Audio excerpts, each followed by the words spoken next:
Hello, thanks for dropping in. I'm still tinkering on this little program, and I've changed it ever so slightly. If you have tuned in before, you will see that I've now changed the loop from 0 to 255. And why would I do that? Why? Well, I am going to do something, and I'm going to steal this line here, and I'm going to make it 43. And I'm going to put the letter I at the end of that. So now, let's look at this. We have an extra line. It's in the loop, and it is poke 53280, comma I. As I said, you could poke values between 0 and 255 into such a location. So if I type run, it's going to do much the same as it did. It's going to count things off. But it's also going to, wait for it, change the border color. And it's actually doing it quite quickly, and it may be kind of mesmerizing. And in some old games, people used to do this to show kind of like an explosion, or something was happening. Anyway, we're going to change this line.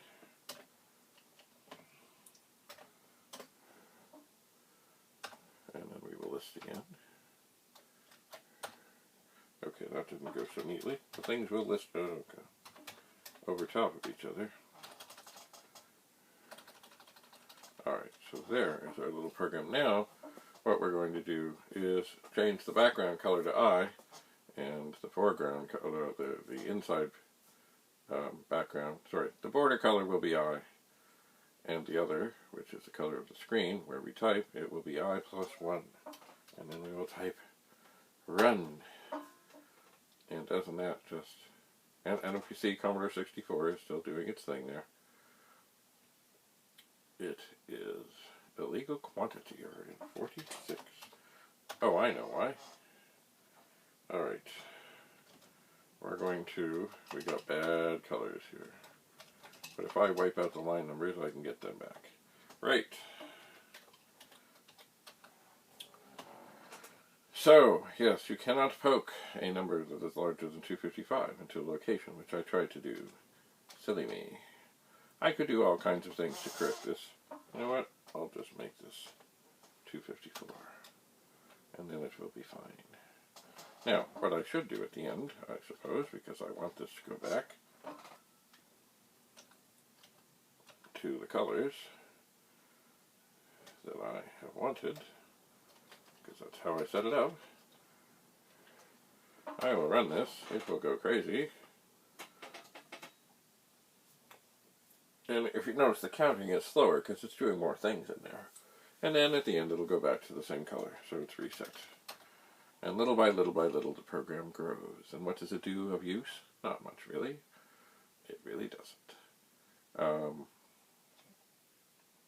But it is all about tinkering and experimenting and learning and programming, not necessarily coding.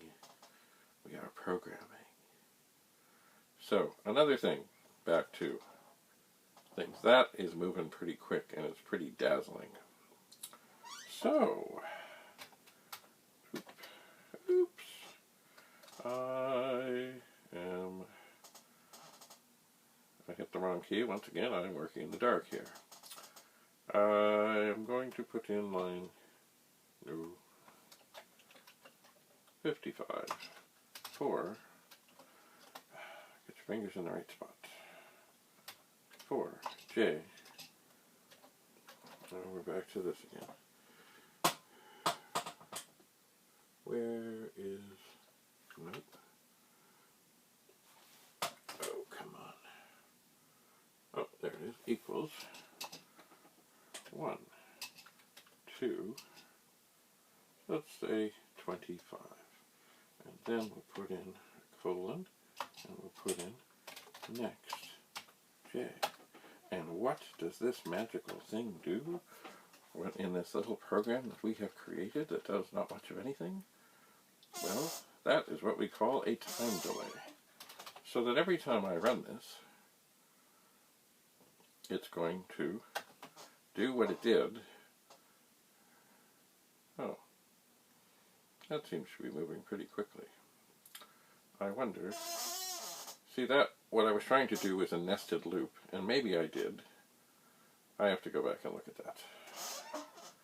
Did I do that correctly? I did, but it's still moving pretty fast. So maybe I'll make this 99.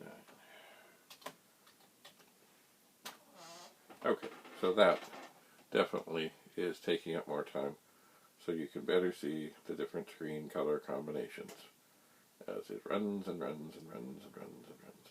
And of course you can see, there it is counting off, still going from 0 to now 254.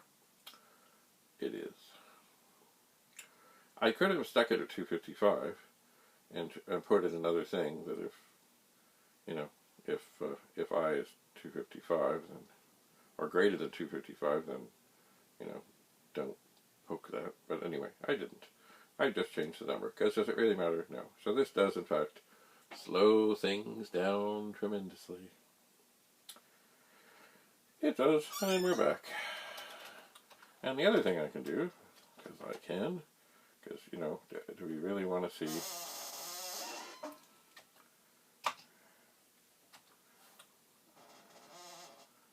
Oh. No, that is not going to cut it, sorry.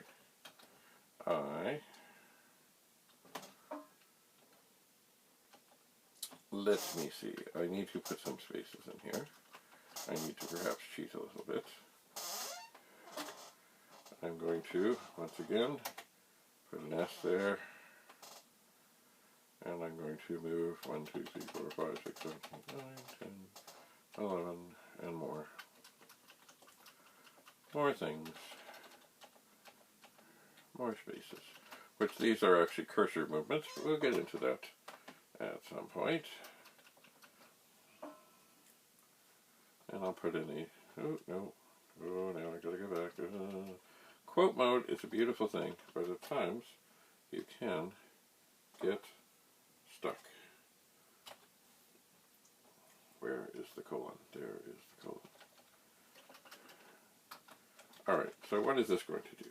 Well, it's kind of squirrely, but I'll do it anyway. Let's see how it works.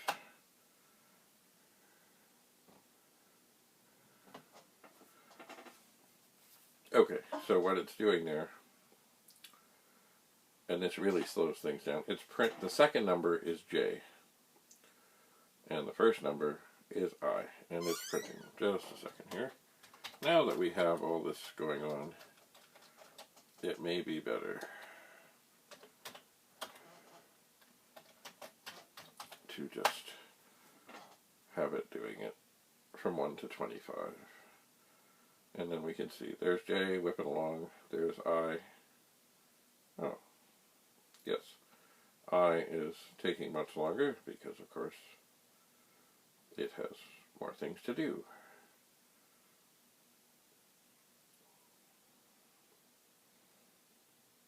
And actually, it may be that what I'm seeing here is, sorry about the colors, that I have to go over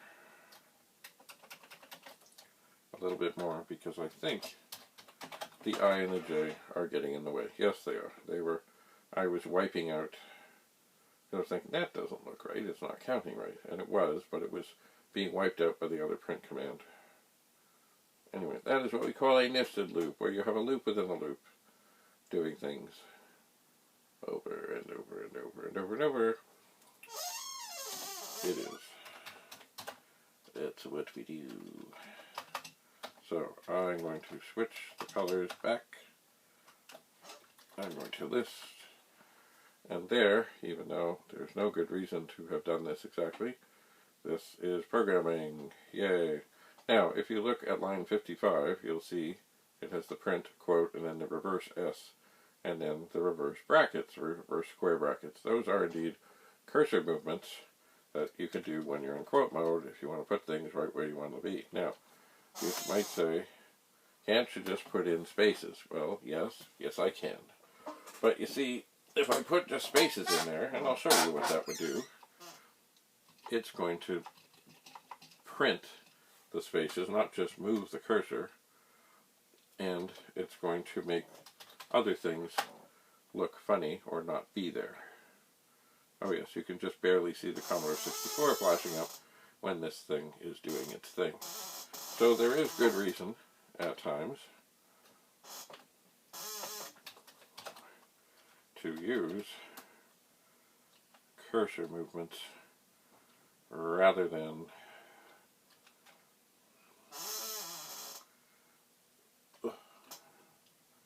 now, if I do this, oh, I've just done the wrong one, hang on. The reverse heart clears, oh no, now I've done the wrong of that. Oh, I'll just whip along here. Oh no. This is why quote mode can be trouble. I press shift return, which means it doesn't actually do what it says it's doing. I'm going back into quote mode. I'm going to fix the errors that I have made. I'm going to press shift return so it also doesn't return.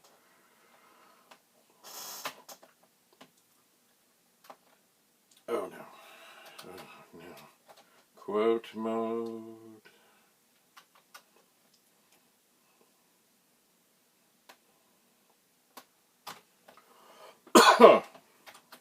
I keep pressing shift return. This line has not been entered yet. The line I am fixing. But now it has. So now it should go back to being okay. It should. Anyway, thanks for watching this tinkering in basic programming, the basic language on the Commodore 64. Excuse me. This program will continue to grow, but chances are now, I think we've all had enough, and I think we'll start fresh on something else the next time we meet. So, thanks for coming. Never, ever, ever think that tinkering in BASIC on a Commodore 64 is not a valuable endeavor to do. And if you want to see, the program that we've done so far, I'll leave it sitting there. And of course you can pause. And if you'd like, one last time, I'll run through what I've done. Line 5 is print, quote, and it has the reverse heart, quote. That is the clear home key in quote mode. That clears the screen. And we have 10. We poke 53280, 0, sets the border to black. And then 20, poke 53281, 0, sets the background color to black. 30 is print, and it has the reverse E. That is a control 2, which turns the cursor color to white. Then we have a for next loop, where for I equals 0 to 254. And then in 43, we poke 53280, I, which changes the border color. And in 46, we have poke 53281, I plus 1. So it does not change the colors to the same thing at the same time. It's one more. And the reason I changed the loop is so that I would not get an illegal quantity error when trying to poke a number that is too big into 53281. Then we have a line. This is 50, print, quote. And the reverse S means that the cursor moves to the top of the screen, but it doesn't clear the screen. And it says Commodore, space, 64, space, quote, and then a comma and an I. So beside the Commodore 64, it prints the number of what's going on in the for next loop. Then, of course, that was going kind of fast. So we have in 55 for j equals 1 to 25. And at the end it says next j. So that was just a time delay, but that time delay was a little short. But when we want to see that that is really counting, and we put in that other print, which is moving the cursor to the top and then moving the cursor over a whole bunch of spaces, which I don't know because I haven't counted how many, to print j, that shows us that the loops are working within each other. And then, of course, the next j means that basically every time it goes through, the I will go up by 1, but the j will run through its entire loop. And then it will do it again. And at the end, we poke the screen back to the original color, and the background, the background first, then the screen, and that's that. So there, the program has been there. If you're interested in tinkering on it, tinker on it. Enjoy, play, experiment. Until we meet again, thanks for coming. Bye for now.